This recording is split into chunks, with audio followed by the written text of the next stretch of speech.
갈라디아서 3장 5절에서 9절 함께 합독하겠습니다. 시작. 너희에게 성령을 주시고 너희 가운데서 능력을 행하시는 이의 일이 율법의 행위에서냐 혹은 듣고 믿음에서냐. 아브라함이 하나님을 믿음에 그것을 그에게 의로 정하셨다 함과 같으니라. 그런즉 믿음으로 말미암은 자들은 아브라함의 자손인 줄 알지어다. 또 하나님이 이방을 믿음으로 말미암아 의로 정하실 것을 성경이 미리 알고 먼저 아브라함에게 복음을 전하되 모든 이방인이 너로 말미암아 복을 받으리라 하였느니라. 그러므로 믿음으로 말미암는 자는 믿음이 있는 아브라함과 함께 복을 받느니라. 아멘. 무엇으로 세상을 복되게 할 것인가 하는 제목으로 하나님의 말씀을 함께 나누겠습니다. 모든 만들어진 것들은 만들어진 목적이 있습니다. 이유가 있다는 것이죠. 여기 의자들이 있습니다. 근데 의자들도 모양도 다 똑같지 않습니다. 만들어진 목적에 따라서 소파에 거실에 앉는 의자의 모습과 피아노를 칠 때 앉는 의자 모습과 강의실에서 듣는 의자의 모습이 다 다릅니다. 왜 다를까요? 특별한 목적을 위해서 특별한 이유를 가지고 만들어졌기 때문에 그렇습니다. 그래서 그 목적에, 만들어진 목적에 따라서 사용되어질 때 그 만들어진 것은 가장 효율성 있게 사용이 되게 될 것입니다. 인간은 하나님의 작품입니다. 그 의미는 지음을 받은 목적이 있다는 뜻이 되겠죠. 그 목적에 합당한 삶을 사는 것이 최선의 삶이라고 말할 수 있습니다. 오늘 우리는 이 세상 속에 하나님께서 우리를 보내셔서 어떻게 목적이 이끄는 삶을 살아갈 수 있는지를 살펴보려고 합니다. 그럼 아브라함 하면 뭐가 연상이 되십니까? 아브라함, 예, 믿음의 조상, 예, 맞습니다. 믿음의 조상. 또 다른 표현이 혹시 있으십니까? 아브라함, 믿음의 조상. 사실 이게 이 대답은 주일학교 수준의 대답입니다. 아니면 가장 정답일 수도 있겠죠. 제가 주일학교 교사, 주일학교 전도사 할 때 많이 불렀던 노래 가운데 믿음의 조상 아브라함은 7명의 아들이 있었는데요. 그 중에 하나 키가 크고요. 나머지는 작대요. 오른손 올려요. 왼손 올려요. 머리를 돌려요. 발을 굴려요. 이런 찬송을 여름 성경할 때 진짜 많이 부른 것 같아요. 여러분들도 혹시 부르셨습니까? 네. 다른 교단에서 역시 했군요. 저는 그 당시에 가장 많이 불렀던 노래 가운데 하나입니다. 그런데 여러분, 이 노래가 맞습니까? 틀렸습니까? 어디에 틀렸습니까? 예, 7명. 왜 7명에 틀렸습니까?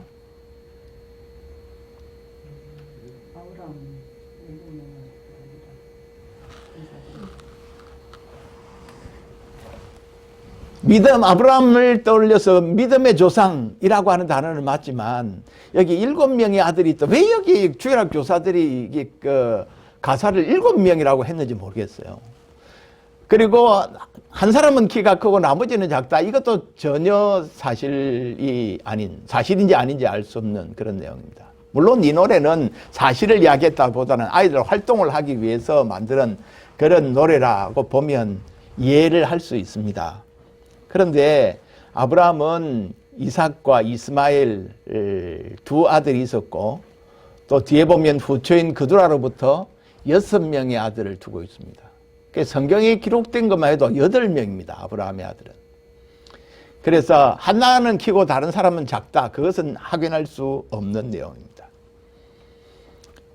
우리가 신앙생활을 하면서 왜 제가 이 말씀을 드리냐 하면 잘못된 정보를 가지고 있는 경우들이 참 많습니다. 신앙생활뿐만 아니라 이 세상에 살면서도 잘못된 정보 때문에 두려워하고 잘못된 정보 때문에 우리의 행동이 제한되는 그런 경우들이 굉장히 많이 있다는 것이죠. 아브라함 하면 누구나 믿음의 조상. 제가 지금까지 계속 아브라함에 대해서 설명한 것으로 보면 굉장히 성에 차지 않는 대답이긴 하지만 아브라함 믿음의 조상, 믿음의 조상 이렇게 연상이 됩니다. 바로 아브라함 하면 믿음의 조상 바로 이렇게 연상이 돼요. 그런데 한 가지 더 물어봅니다. 그러면 아브라함이 가졌던 믿음은 어떤 믿음입니까?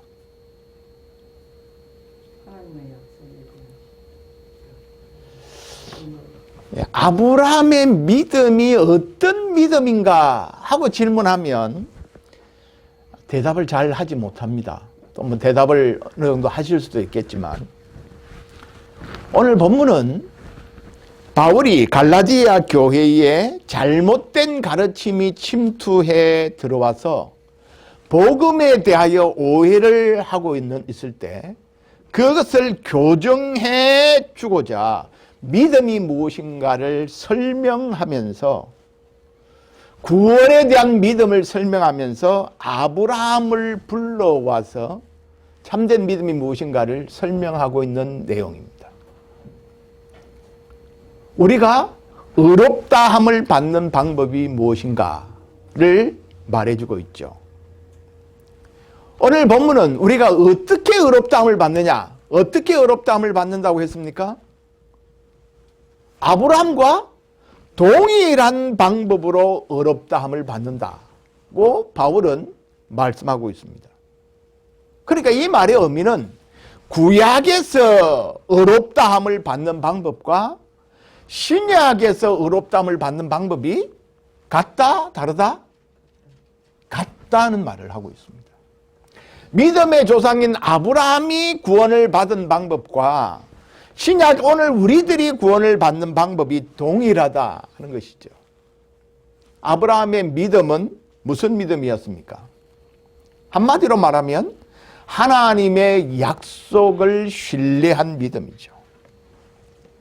아브라함이 의롭다함을 받는 방법이 뭐라고 말하고 있습니까? 믿음으로. 아브라함이 하나님을 믿음에 그것을 그에게 의로 정하셨다고 말했습니다. 이것은 창세기 15장 6절에 있는 내용을 인용한 것입니다. 우리가 타임머신을 타고 다시 지금 창세기 시간으로 되돌아갈 필요가 있습니다. 창세기 15장 6절에는 아브라함이 여호와를 믿으니 여호와께서 그를 의로 여기셨다라고 기록하고 있습니다. 이 아브라함이 어떻게 의롭게 됐냐? 어떻게 의롭게 됐다고 말씀하고 있죠? 여호와를 믿으니.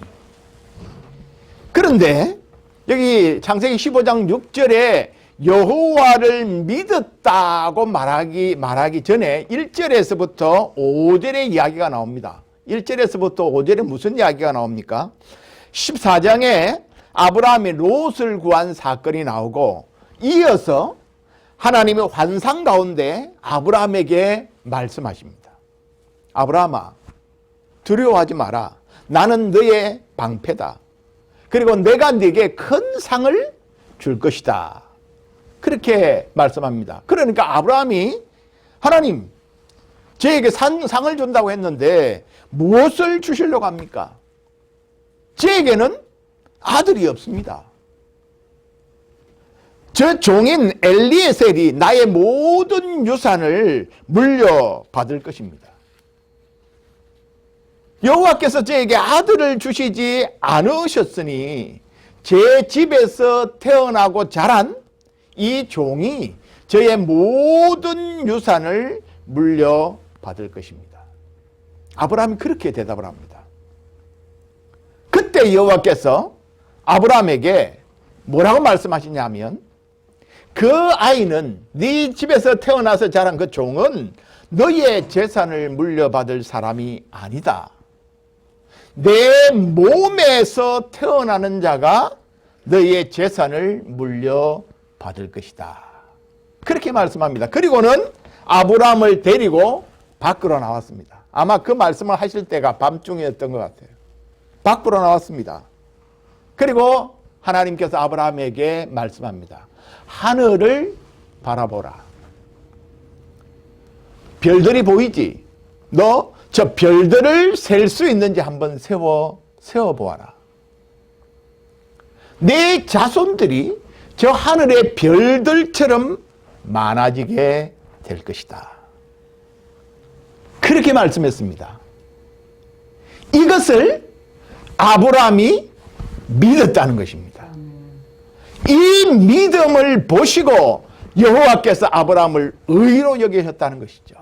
여러분, 이 아브라함의 믿음이 정상적인 믿음입니까? 여러분 생각해 보십시오. 지금 아브라함이 지금 이것을 믿었다. 하나님의 약속을 믿었다. 이게 정상일까요? 정상이 아닙니다. 아브라함은 지금 불가능의 가능을 믿었다는 것입니다. 지금 아브라함이 아들이 없습니다. 그리고 아브라함이 지금 내 집에서 기른 종을 내 후대자로 삼겠습니다. 그렇게 말하고 있습니다. 지금 이때에 이미 아브라함의 나이가 80이 넘은 상황입니다. 그의 아내인 사라는 경수가 끊어졌습니다. 그러니까 생물학적으로 볼 때 임신이 불가능한 상황입니다. 그런데 아들이 하나님 이런 상황에서 아들 하나만 주시죠. 하나만 줘도 소원이 없습니다. 이렇게 반응을 해야 그래도 이 낯짝이 있는 그런 반응 아니겠습니까? 아니 아들을 얻을 수 있는 상황이 전혀 아닌데 아들이 자녀들을 하늘의 별처럼 한다 했을 때 예 맞습니다 믿습니다 이렇게 반응하는 것은 정상이 아니죠. 아니 하나님 아들이 없는데요. 하나만 주셔도 족합니다. 그렇게 대답해야 될 상황에서 하늘의 별처럼 바닷가의 모래처럼 많게 하겠다는 그 약속을 아멘 하고 아브라함이 믿음으로 받았다는 것입니다. 아브라함이 말도 안 되는 하나님의 약속을 믿었다는 거예요. 그래서 히브리서 11장 12절에는 아브라함의 이 믿음을 평가하면서 이렇게 설명합니다. 죽은 자와 같은 한 사람으로 말미암아. 여기 죽은 자와 같은 한 사람 누굽니까? 아브라함을 말하는 거죠. 생식의 능력이 없는 자녀를 생산할 수 있을 만한 그런 신체적인 그런 상황이 아닌 죽은 자와 같은 한 사람으로 말미암아 하늘의 흐다한 별과 해변의 무수한 모래와 같이 많은 후손이 생육하였느니라. 그게 일어났다는 것입니다. 지금. 아브라함의 믿음이 성취되어졌다는 것입니다. 그래서 여러분 구약은 이스라엘 백성들의 수가 늘어난다는 사실을 굉장히 많이 강조합니다. 그럼 뭘 뜻하는 것입니까? 아브라함에게 주신 약속이 성취되어 가고 있다는 것을 보여주는 사건입니다. 아브라함의 믿음은 이것뿐이 아닙니다. 이것은 이스라엘 백성뿐만 아니라 자기의 혈통적인 자손뿐만 아니라 이방인들도 동일하게 믿음으로 구원 얻는 것을 아브라함이 믿었다는 것입니다. 이게 놀라운 것이죠. 자, 8절을 보십시오. 8절 같이 읽겠습니다. 시작. 또 하나님이 이방을 믿음으로 말미암아 의로 정하실 것을 성경이 미리 알고 먼저 아브라함에게 복음을 전하되 모든 이방인이 너로 말미암아 복을 받으리라 하셨느니라. 아멘. 여기 와서 무슨 단어가 나옵니까? 복음이라는 단어가 나옵니다. 복음. 복음이 뭡니까 여기에서? 예수 그리스도. 하나님이 이방을 믿음으로 말미암아 의로 정하신다 하는 것이 복음의 내용입니다. 유대인들만 아브라함만 믿음으로 의롭게 되는 것이 아니라 이방인들도 믿음으로 말미암아 어렵게 된다는 것입니다. 이것을 아브라함이 믿었다는 것이죠. 믿음으로 어렵다함을 받는다. 유대인이나 이방인이나 동일하다. 믿음으로 어렵다함을 받는다. 이것을 아브라함이 믿었다는 것입니다.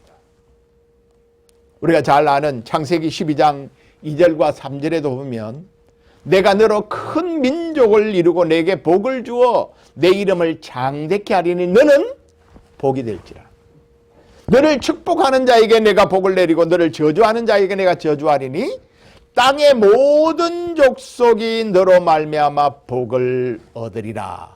이 약속을 아브라함이 믿었다는 것입니다. 땅의 모든 족속이 유대인들뿐만 아니라 혈통이나 혈연을 초월해서 믿는 자들이 구원을 받게 될 것이라는 것입니다.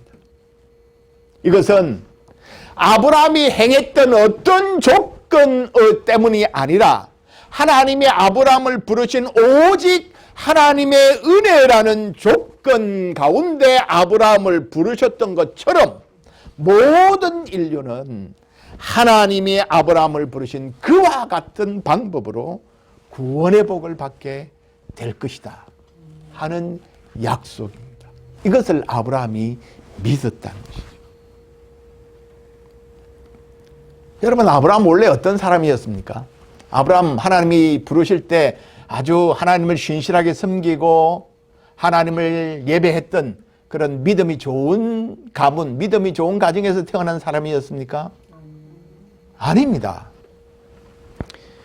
창세기에서는 우리가 아브라함이 어떤 믿음의 배경을 가졌는지 잘 알 수 없습니다. 그런데 여호수아 24장 2절에 보면 아브라함은 갈대아우르라는 그 당시에는 가장 문명인 도시, 문화가 발달하고 이 도시가 잘 발달됐던 도시에서 달의 신을 숭배하는 우상을 만들어 생업을 가졌던 가정에서 자랐습니다.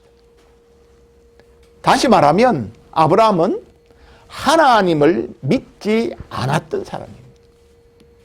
오히려 우상을 섬겼던 사람입니다. 그를 하나님이 직접 찾아오셨던 것이죠.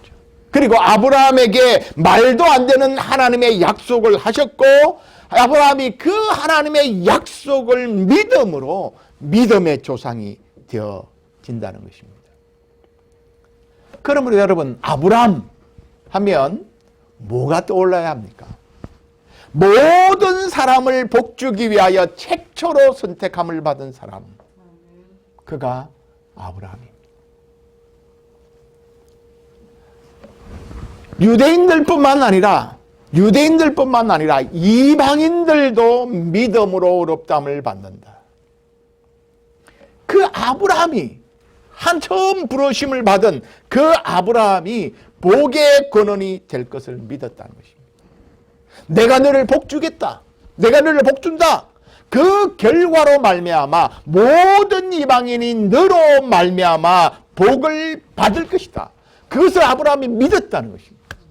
나만 복 받는 것이 아니라 나의 자손을 통해서 이 복이 모든 후손들에게, 모든 족속들에게 흘러갈 것을 믿었다는 것입니다. 여러분, 이것이 아브라함의 믿음입니다. 그래서 여러분, 우리가 아브라함 하면 믿음의 조상, 그렇게 우리가 답을 할 때 그 믿음의 후손인 우리 또한 이와 같은 믿음을 가져야 합니다. 무슨 믿음입니까? 나 혼자 믿고 구원받은 것으로 만족하는 것이 아니라 이 복이 나를 통해서 흘러가서 모든 족속이 하나님의 구원의 복을 받게 된다는 사실을 믿어야 한다는 것입니다. 하나님이 그 일을 위해서 나를 부르셨다는 것을 믿어야 한다는 것입니다. 이 모든 족속이 구원을 받는 이 약속의 성취는 어떻게 진행이 됩니까? 믿음으로 구원받는 아브라함의 약속은 모든 족속들에게 어떻게 성취가 됩니까?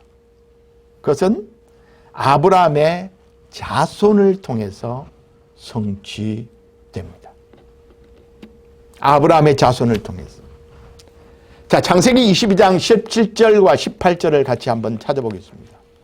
창세기 22장 17절과 18절입니다. 창세기 22장은 아브라함이 그의 독자 이삭을 하나님 앞에 제물로 바치는 사건이 기록되어 있습니다.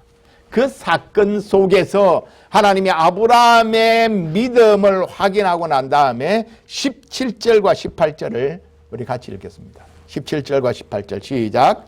내가 너에게 큰 복을 주고 내 씨가 크게 번성하여 하늘의 별과 같고 바닷가의 모래 같게 하리니 내 씨가 그 대적의 성문을 차지하리라.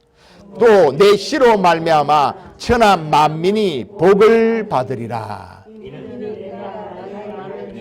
분행하였습니다. 하시다. 자, 여기 보면 내 씨가 17절에 그 대적의 성문을 차지하리라. 이 무슨 뜻일까요?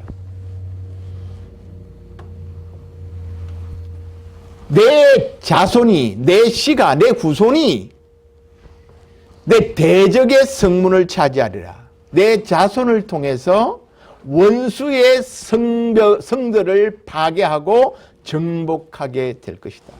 사탄이 왕노릇하고 있고 사탄의 종노릇하고 있는 이 세상을 내 씨가 구원해 낼 것이다.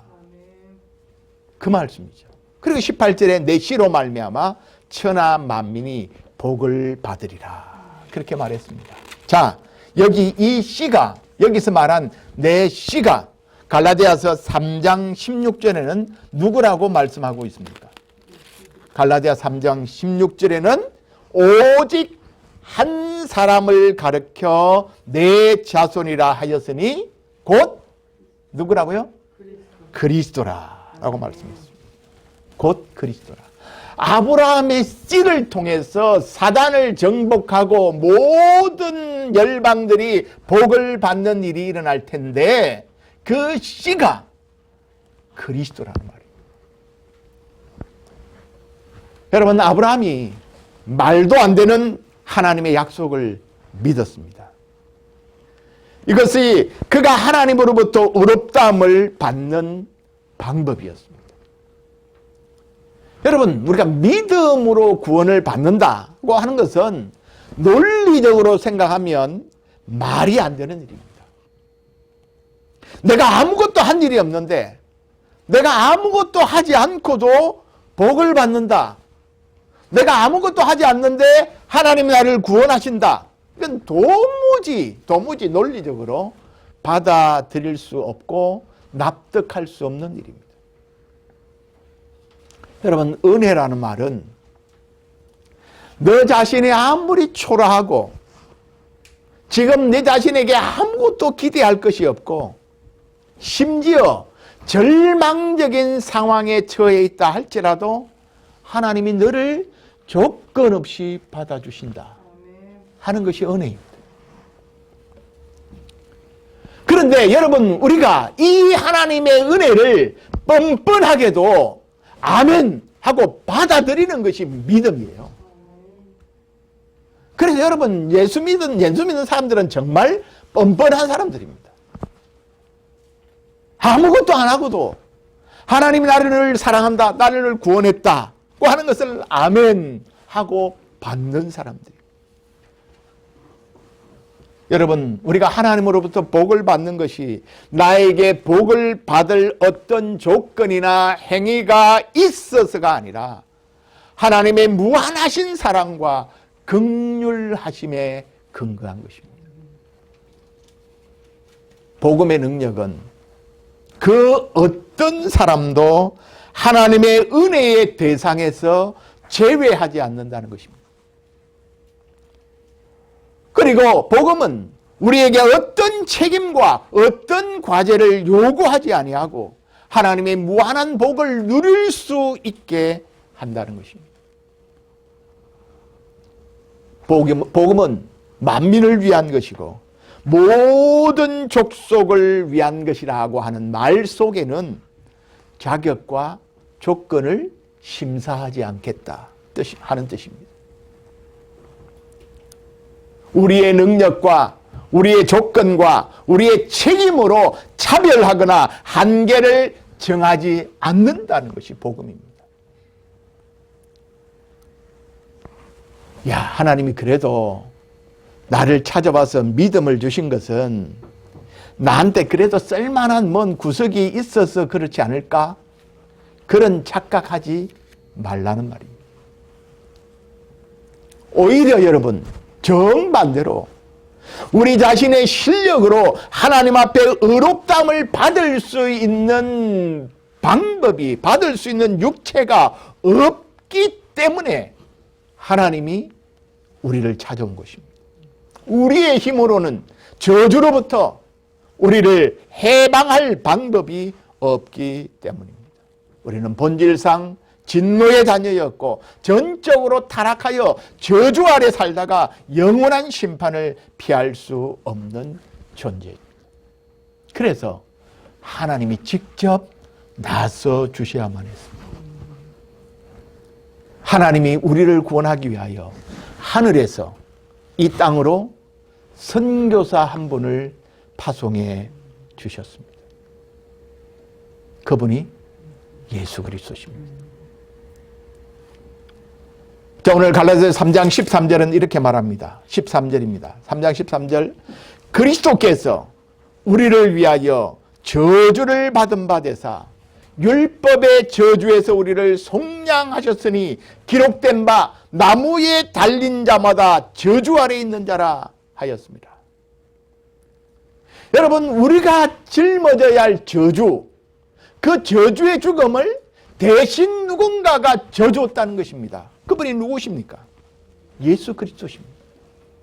예수님은 우리를 위해서 저주의 짐을 지시고 십자가에서 죽으셨습니다. 그리고 그를 믿는 자들은 예수 안에 있는 구원의 복을 이방인에게 미치는 삶을 살게 하시는 능력입니다. 창세기 15장 6절 이후에 보면 하나님께서 아브라함을 의롭다고 인정하고 난 다음에 언약을 체결하는 장면이 나옵니다. 3년 된 암소, 순양, 순염소, 산비둘기, 집비둘기 그것들을 가져오게 합니다. 그리고 암소와 암염소와 순양 이런 것들을 쪼개서 마주 놓게 합니다.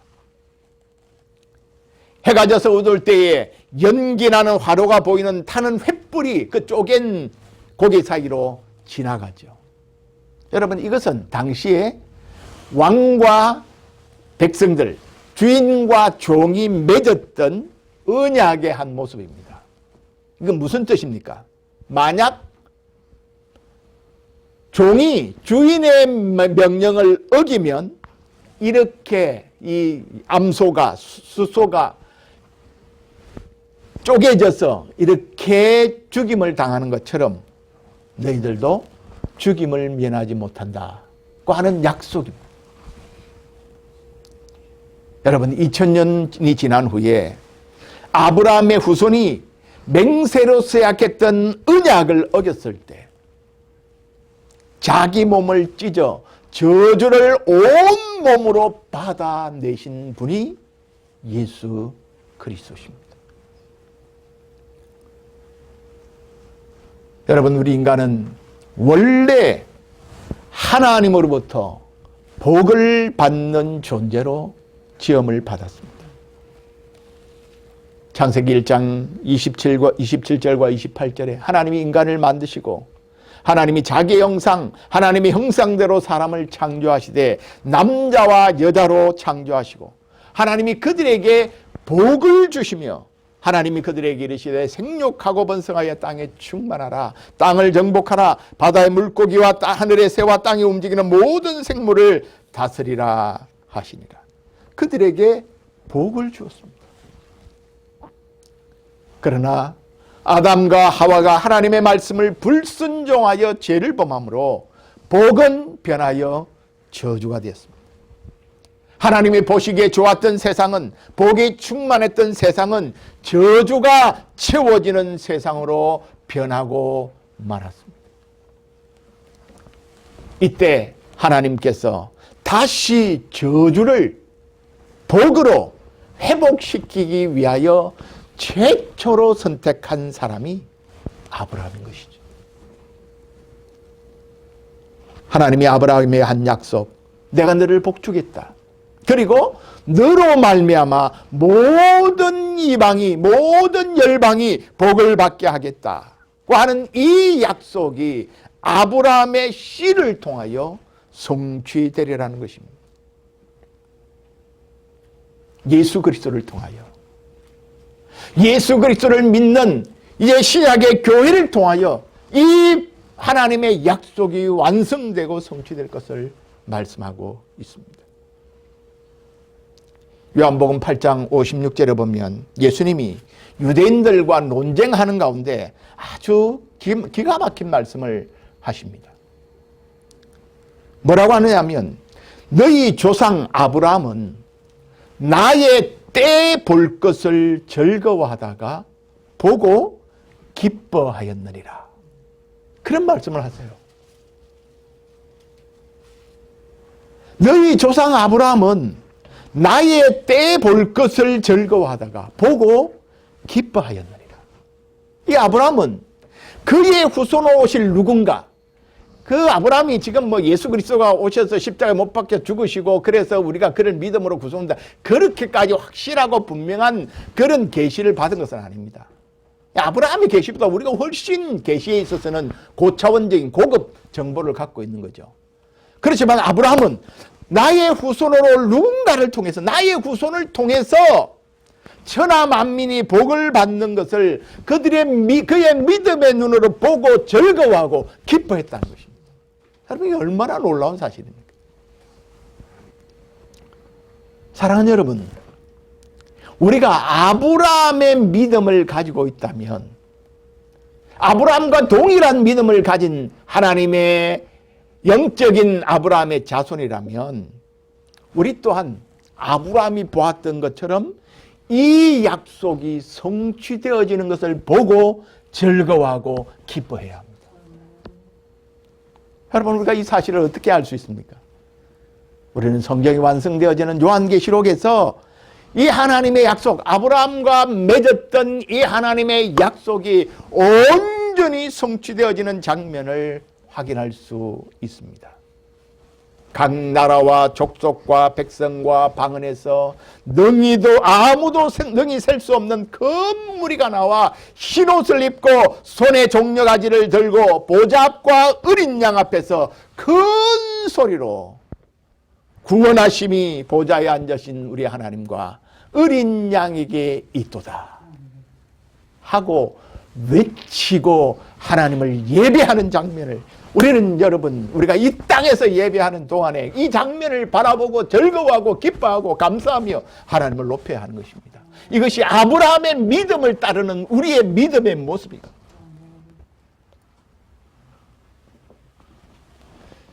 아브라함의 영적 후손인 교회의 사명은 이 믿음의 복을 온 세상에 전달하는 일입니다. 오늘 7절에 보면, 그런즉 믿음으로 말미암은 자들은 아브라함의 자손인 줄 알지어다. 믿음으로 말미암은 자들은 아브라함의 자손입니다. 아브라함의 자손, 이것은 신약에서는 교회를 말하는 것이죠. 예수 그리스도의 십자가의 죽으심과 부활로 인하여 생겨난 믿음의 공동체인 교회의 사명, 교회의 존재 이유, 교회의 목적은 하나님으로부터 복을 받고 그 복을 나누는 데 있는 것입니다. 복의 특징은 머물러 있는 데인 것이 아닙니다. 복은 내가 받아서 내가 더 많이 쌓고 내가 더 많이 누리고 내가 더 많이 확장시키는 데 있는 것이 아니라, 복은 우리를 통해서 흘러가는 데 목적이 있습니다. 어디까지 흘러가야 됩니까? 땅끝까지, 모든 족속에게까지. 하나님이 우리에게 주신 복은 내가 받아서 내 자식에게, 내 손자에게, 내 정손자들에게, 우리 집의 가족들에게 쭉 물려주는 것이 아니라, 이 복은 땅끝으로 흘러가야 합니다. 여러분에게서 땅끝은 어디입니까? 북한, 아프가니스탄, 아프리카의 정글, 물론 어떤 분에게는 그곳이 땅끝일 수 있습니다. 어떤 분은 북한에 선교사로 들어가야 합니다. 어떤 분은 아프가니스탄에 우리 샘물교회 순교자가 나긴 했지만 그런 곳도 들어가야 합니다. 아프리카의 정글에도 가야 합니다. 하지만 모든 사람이 땅끝으로 갈 수 있는 것은 아닙니다. 여러분, 우리는 어떻게 땅끝으로 갈 수 있습니까? 여러분들이 지금 실천하고 있는 것이 있습니다. 무엇입니까? 우리의 중보기도 가운데 아직도 복음이 들어가지 않은 미전도 종족들을 위하여 우리가 가슴을 품고 짧은 시간이지만 그들을 품고 우리가 그들을 위하여 기도하는 것은 우리가 땅끝으로 가는 시간입니다. 하지만 여러분, 우리가 지역적으로 먼 곳만이 땅끝이 아닙니다. 오늘 이 시간, 이 세대는 땅끝이 여러분의 문 앞에 가까이 와 있습니다. 여러분의 가족들 가운데 아직도 누군가가 구원받지 못한 사람이 있다면 여러분, 그 사람이 땅끝입니다. 여러분의 가족 가운데 아직도 하나님을 예배하지 않고 하나님을 의지하지 않는 사람이 있다면 그 사람들이 땅끝이란 것이에요. 여러분의 이웃이나 여러분의 친구 가운데 아직 구원을 받지 못하고 하나님을 알지 못하는 사람이 있다면 그들이 여러분의 땅끝입니다. 그런 의미에서 여러분, 우리가 사는 이 미국은 전 세계의 축소판입니다. 여러분, 우리는 디아스포라, 하나님이 흩어 뿌려놓은 씨앗입니다. 여러분 가운데 어떤 이유로 여러분들이 미국에 와 있는지 그 이유들은 각자 다 다를 것입니다. 그리고 우리가 미국에 온 이유가 여러분들이 의식하든 의식하지 못했던 하나님은 여러분을 이곳에 불러서 이곳에서 흩어 뿌리기 위해서 여러분을 이곳에 보냈다는 사실입니다. 내가 흩어진 곳에서, 하나님이 나를 흩어 뿌린 이곳에서 내가 내 주위에 복음을 전하고 그들이 복음을 받으면 그들이 복음을 받은 자들이 또다시 하나님에 의해서 세계 방방곡곡으로 흩어질 것입니다. 자발적이든 비자발적이든 흩어지게 될 것이고 그것은 그 있는 곳에서 또 뿌려지고 하나님의 씨앗을 그들이 가는 곳 밟는 곳마다 하나님의 씨앗은 뿌려지게 될 것이고 지구는 복으로 구원으로 덮이게 될 것입니다. 여러분, 아람 땅에 이스라엘에서 잡혀왔던 계집종 하나를 통하여 저주받은 병과 같았던 나만 장군이 치유되는 복된 소식이 전해된 것처럼 우리가 있는 곳에서 우리는 복음의 삶을 살아내야 합니다. 그렇다면 우리는 무엇으로 이 세상을 복되게 할 수 있을까요? 여러분이 세상에 줄 수 있는 것이 무엇입니까? 여러분, 무엇을 세상을 위해서 내어놓을 수 있습니까? 나는 지금 돈도 없고 능력도 없고 무슨 수로 내가 세상에 복이 된다는 말이냐. 이 지질이 궁상같이 복도 받지 못했는데 내가 무슨 복을 다른 사람에게 전한단 말이냐. 이런 생각을 하고 살 수도 있을 수 있습니다. 여러분, 오늘 우리가 사는 이 시대 코로나 바이러스 때문에 많은 전문가들은 그렇게 말합니다. 기술, 과학의 발전이 20년은 당겨졌다고 말합니다. 모든 사람들이 공통적으로 하는 말입니다. 그래서 지금 우리는 굉장히 어려운 삶을 사는 시대예요. 20년 지나고 이런 일이 일어나면, 이런 세상이 오면 우리는 다 은퇴하고 더 이상 세상하고 이렇게 접촉 안 해도 그냥 조용히 남은 생애를 살면 되는데 우리가 살고 있는 이 시대에 최첨단 과학이 들어와서 우리 시대를 함께 살아갑니다. 배워야 할 것이 얼마나 많은지 모릅니다. 포스트 모던 시대에 아무도 진리가 없다고 내가 생각하는 대로 내가 믿는 대로 내가 원하는 사는 대로 사는 것이 진리라고 말하고 있는 이 세상 가운데 우리보다 머리가 좋고 우리보다 똑똑한 로봇이 나와서 이 세상을 운행해 간다는 세상에 우주여행이 생겨가지고 우주에 여행 가겠다는 사람이 지금 대기자가 저번보다 차 있는 이런 세상, 이 격변의 시대에 돈도 없고 힘도 없고 능력도 없는 우리가 이 세상에서 무엇으로 이 세상을 복되게 할 수 있습니까? 여러분, 세상에 아무리 기술이 발달하고 과학이 발달하고 정보가 발달하고 그래도요, 이 세상은 진리가 무엇인지를 알지 못하고 있습니다. 우리가 세상을 향하여 줄 수 있는 것은 우리에게는 절대로 변하지 않는 참된 진리인 복음을 갖고 있습니다. 코로나는 전파되면 전파될수록 사람을 죽이는 힘입니다. 암은 퍼지면 퍼질수록 사람을 죽이는 힘입니다. 하지만 복음은 죽은 생명을 살리는 힘입니다. 첨단 과학과 기술은 밝은 면도 있고 어두운 면을 동시에 가지고 있습니다. 하지만 복음은 영원한 하나님의 나라, 어두움이 없는 새하늘과 새 땅을 보장하는 궁극적인 소망이 됩니다. 성전 미문에 앉아서 날 때부터 장애인으로 저주의 삶을 살아가는 사람에게 진정 필요한 것은 은과 금이 아니라 나사렛 예수 그리스도의 이름, 곧 복음입니다. 여러분, 우리는 이 세상의 큰 소리에 주눅들 필요가 없습니다. 만몬과 기술의 도전 앞에 움츠려들 이유가 없습니다.